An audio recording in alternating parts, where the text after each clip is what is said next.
Shadow the Hedgehog is gonna be a character in Super Smash Bros. Ultimate. You guys are just mean.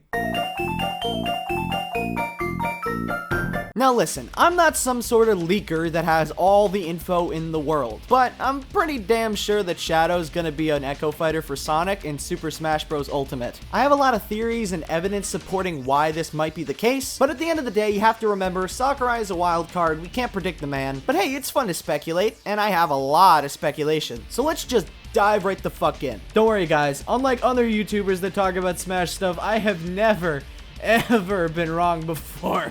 Where's that damn fourth Chaos Emerald?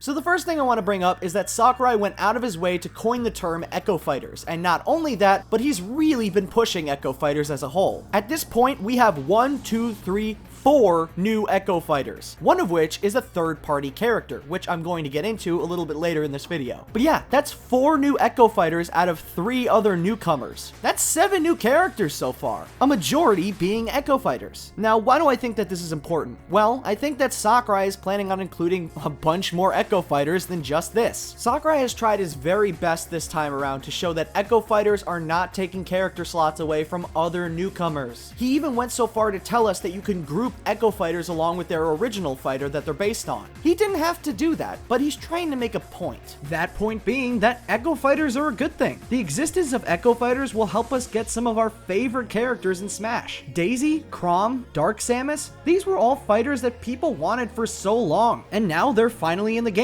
Echo Fighter or not, they're playable. But now that we've talked about that, let's talk a little bit about Richter. So a lot of people were against Shadow becoming an Echo Fighter, mostly because that we haven't seen an Echo Fighter for a third party yet. But lo and behold, with the Simon Belmont trailer coming out, we get our first third party Echo Fighter. So yeah, it's possible, folks. It's possible for Sonic to have an Echo Fighter. If the Vampire Hunter can do it, then so can our blue spiny friendo. But Salty, that can't be your only evidence. That's not even close to something that's definitive. Well, bitch, I'm getting to that.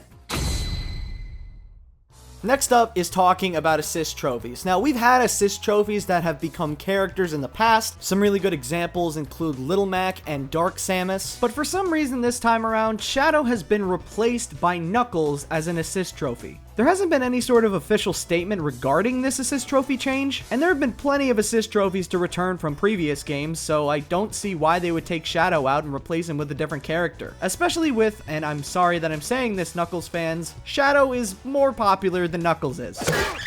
Shadow is definitely the more popular of the two, and I don't see why they would take him out. Especially when taking an assist trophy out like that and replacing it with a different character from the same series would take up kind of a lot of development time, which is something that Sakurai probably doesn't like to waste if he doesn't have to. It just doesn't really make that much sense for Shadow to be replaced by Knuckles as an assist trophy. If this is truly building off of the assets that were made for Smash Bros. For Wii U, I feel like it would be kind of weird to just remove an assist trophy like Shadow, especially when he wasn't kind of stupid or annoying. For Christ's sake, they're bringing back Color TV Game 15. But enough with the stuff that everybody already knows. Let's talk about the juicy bits. Let's talk about advertising. Yes, I know, very interesting. But there's a little bit of merit with this. In discussion videos like this, a lot of people tend to bring up evidence that only relates to Smash Bros. But since we're talking about Shadow, let's talk a little bit about Sega. I think Sega's trying to bring up the visibility of Shadow the Hedgehog in their games because he's in Super Smash Bros. Ultimate. Let me explain. The last playable appearance of Shadow the Hedgehog was 12 years ago when Sonic 06 first came out. Yep, that was the last main game in the series where Shadow was playable. It was only until recently that he became playable in Sonic Forces. Along with that, Sonic Team Racing is coming out and they are pushing Shadow the Hedgehog like crazy. Now, what's up with this sudden resurgence of a playable Shadow the Hedgehog? Well, it's very obvious that if Shadow is in Smash Bros. Ultimate, then Sega would know. I mean, they're the owners of that character. And I think it's because of this early knowledge that they've been pushing Shadow the Hedgehog so much. Think about what I said earlier. The last playable form of Shadow the Hedgehog in a mainline Sonic game was 12 years ago. So why bring Shadow back now? Is Sega pandering to its fans? Probably not. They never do that. Or are they in the know that Shadow will be in Smash Bros. Ultimate? And it would be pretty good advertising to start putting him into modern Sonic games if that's the case. Another thing to mention is that Shadow's story in Sonic Forces is DLC. It was day 1 DLC for free, but it's just that, DLC. The DLC was probably made later in Sonic Forces' development cycle, and on the latter half of Sonic Forces' development schedule, Sakurai probably asked them, hey, can I use Shadow? For this Smash game, I'm trying to get fan favorites, and Shadow is a fan favorite, so can I use him? And Sega was like, you know, Sakurai? That's a pretty good idea. In fact, while you're doing that, let's put in a new DLC campaign for Shadow the Hedgehog in Sonic Forces. That way, not only are you paying us for using the character, but at that point it's just free advertising. It's a win-win scenario for Sega, introducing new players to Shadow the Hedgehog and leading them back to recent modern Sega games.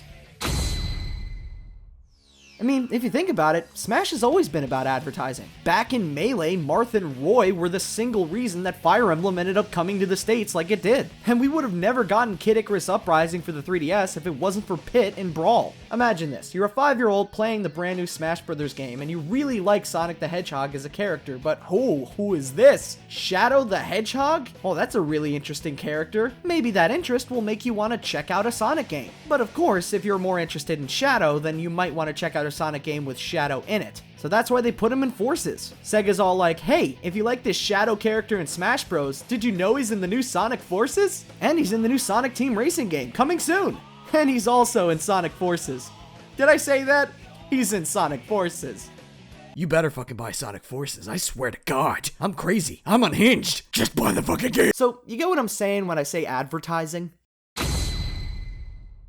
And speaking of Shadow being an Echo Fighter of Sonic, listen, if you're one of those people that thinks that, oh, if Shadow's included, he should have his wholly new moveset, well, that's just BS. If we go back as far as Shadow's first game that he was ever in, Sonic Adventure 2, him and Sonic's movesets were literally identical. I mean, of course, besides Shadow's jet shoes, but that's not the point. Their playstyles were the same. Shadow is a direct foil to Sonic because they have the same abilities. They're both fast, and they're both epic.